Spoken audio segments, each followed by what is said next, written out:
हरियाणा और जम्मू कश्मीर विधानसभा का चुनावी रण खत्म होते ही अब उत्तर प्रदेश का सियासत में गर्मी बढ़ने जा रही है और इसकी शुरुआत समाजवादी पार्टी ने कर दी है। समाजवादी पार्टी ने यूपी उपचुनाव के लिए अपने उम्मीदवारों की पहली लिस्ट जारी कर दी है। इस लिस्ट में 6 उम्मीदवारों के नाम हैं। उत्तर प्रदेश में 10 सीटों पर होने वाले उपचुनाव को लेकर एक बड़ा अपडेट सामने आया है। आपको बता दें कि उपचुनाव को मद्देनजर समाजवादी पार्टी ने 6 सीटों पर अपने उम्मीदवारों की घोषणा की है। सपा ने करहल, सीसामऊ, फूलपुर, मिल्कीपुर, कटेहरी और मझावा से अपनी प्रत्याशियों को उतार दिया है। वहीं करहल से तेज प्रताप यादव, सीसामऊ से नसीम सोलंकी, फूलपुर से मुस्तफा सिद्दीकी, मिल्कीपुर से अजीत प्रसाद, कटेहरी से शोभावती वर्मा, वहीं मझावा से ज्योति बिंदु को अपना उम्मीदवार बनाया गया।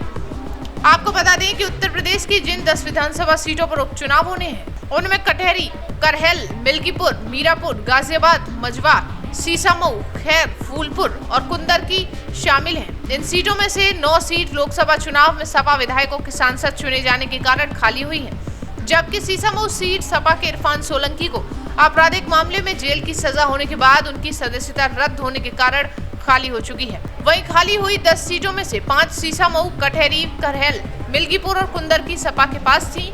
वहीं फूलपुर, गाजियाबाद, मझवा और खैर भाजपा के पास थी। आपको बता दें कि मीरापुर सीट भाजपा के सहयोगी राष्ट्रीय लोकदल रालोद के पास थी। करहल सीट सपा प्रमुख अखिलेश यादव के कन्नौज से सांसद चुने जाने के कारण खाली हुई है, जबकि कटेहरी अम्बेडकर नगर सीट पार्टी के लालजी वर्मा के अम्बेडकर नगर लोकसभा सीट से चुने जाने के कारण खाली हुई है। आपको बता दें कि भारतीय जनता पार्टी के विनोद कुमार बिंद ने भदोही से लोकसभा के लिए चुने जाने के बाद मिर्जापुर की मझवा विधानसभा सीट छोड़ दी है। वहीं भाजपा के अनूप सिंह उर्फ अनूप प्रधान वाल्मीकि ने हाथरस लोकसभा सीट से चुने जाने के बाद अलीगढ़ की खैर विधानसभा सीट से इस्तीफा दे दिया है। वहीं भाजपा के प्रवीण पटेल ने फूलपुर लोकसभा सीट से चुने जाने के बाद प्रयागराज की फूलपुर विधानसभा सीट से इस्तीफा दिया। आपको बता दें कि सपा ने अपनी लिस्ट में मिर्जापुर के मझवा विधानसभा सीट से ज्योति बिंद को अपना उम्मीदवार बनाया है। आपको बता दें कि बीते दिनों ऐसी खबरें सामने आई थी। सपा ने अपनी लिस्ट में मिर्जापुर के मझवा विधानसभा सीट से ज्योति बिंद को अपना उम्मीदवार बनाया है। आपको बता दें कि बीते दिनों ऐसी खबरें सामने आ रही थी कि मझवा सीट पर कांग्रेस अपना उम्मीदवार बनाना चाहती है। उत्तर प्रदेश कांग्रेस के अध्यक्ष अजय राय अपने बेटे शांतनु रॉय को मिर्जापुर के मझवा सीट से चुनाव लड़ाना चाहते हैं। जानकारी के अनुसार अजय रॉय ने प्रदेश से लेकर आलाकमान तक अपने बेटे के लिए जोरदार लॉबिंग शुरू कर दी है। वहीं अब समाजवादी पार्टी ने खुद इस सीट पर अपना उम्मीदवार घोषित किया है। शांतनु रॉय अपने पिता के चुनावी अभियानों के संचालन को देख चुके हैं और वे राजनीति में सक्रिय रूप से जुड़े हुए हैं। उन्होंने MBA की पढ़ाई की है और छात्र राजनीति में भी सक्रिय भूमिका निभाई है।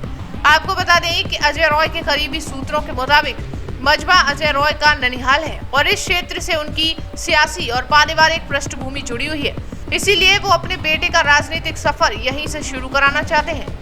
गौरतलब है कि जिन 6 सीटों पर सपा ने अपने उम्मीदवारों की घोषणा की है उनमें से 2 सीटें फूलपुर और मझवा पर 2022 के विधानसभा चुनाव में भाजपा ने जीत हासिल की थी। इन सीटों पर समाजवादी पार्टी की गठबंधन साथी कांग्रेस भी अपनी दावेदारी पेश कर रही थी। ऐसे में ये देखना दिलचस्प होगा कि बाकी की 4 सीटों पर सपा का क्या निर्णय होगा। वहीं उपचुनाव में सपा उम्मीदवारों की घोषणा पर भाजपा ने भी चुटकी ली है। पार्टी के प्रवक्ता राकेश त्रिपाठी ने कहा है कि सपा कांग्रेस का गठबंधन डावाडोल हो गया है। उन्होंने कहा कि ये सपा की सूची हरियाणा चुनाव परिणाम का असर है। कांग्रेस के दावे वाली सीटों पर सपा ने अपने प्रत्याशियों की घोषणा कर कांग्रेस की हैसियत बताई है। उन्होंने कहा कि हरियाणा परिणाम से भाजपा कार्यकर्ताओं का आत्मबल बढ़ा है। उपचुनाव में सभी सीटों पर भाजपा गठबंधन जीतेगा।